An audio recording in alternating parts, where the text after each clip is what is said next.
La dernière fois qu'on s'était vu, c'était sur le Tour de France. C'était douloureux. Comment ça va depuis que vous avez récupéré? Ouais, ça va mieux qu'à la fin du tour et j'ai bien récupéré. J'ai su trouver, je pense, le bon équilibre entre récupérer et s'entraîner pour avoir un niveau de forme correct. Je suis assez content de ce niveau-là et puis je suis content d'être au départ de la Vuelta parce que c'est une belle course et c'est un deuxième grand tour pour moi cette année. Oui, il y a eu de la déception forcément quand on connaît vos qualités sur le Tour de France. Du coup, ces déceptions, ça s'est transformé en envie de faire quelque chose de bien sur cette Vuelta.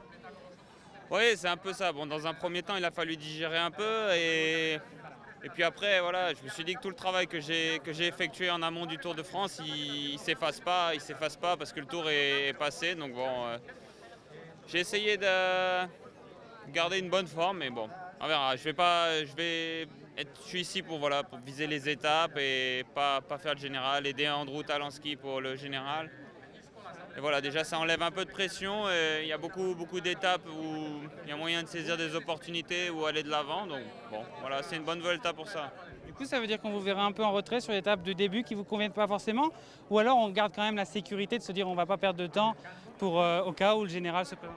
Non, je vais pas garder de sécurité à perdre de l'énergie. Déjà, d'une, le général, ce sera tout pour Andrew. Et de deux, voilà, il n'y a pas d'intérêt à rester en embuscade quand on n'a pas fait une préparation ou quoi que ce soit pour viser le général. C'est devenu hyper spécifique et c'est pas du tout l'objectif. Et voilà, les premières journées, je vais me faire décrocher tranquillement tous les jours pour être loin et pouvoir m'échapper. Du coup, les échappés, on les voit plus. À quel moment plus? En deuxième semaine?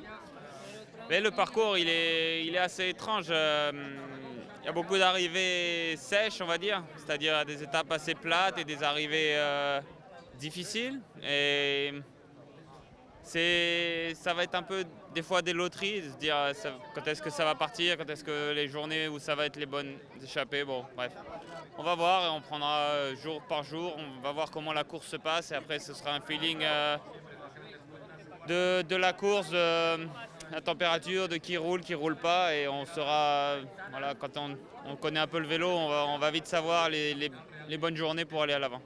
Comment vous la sentez la course? On sait qu'il y a beaucoup de leaders ici, il y en a qui ont fait les JO, il y en a qui ne l'ont pas fait. Ça va attaquer dès le début ou alors ils vont tous se tester un peu et se regarder un peu? Non, je crois que la troisième étape, déjà, c'est une arrivée difficile, donc il y aura pas beaucoup de préliminaires et on va vite être dans le vif du sujet en ce qui concerne les leaders et c'est pas mal parce que ça va vite mettre des écarts et ça va, pour les coureurs comme moi qui visent des étapes, ça va laisser du champ.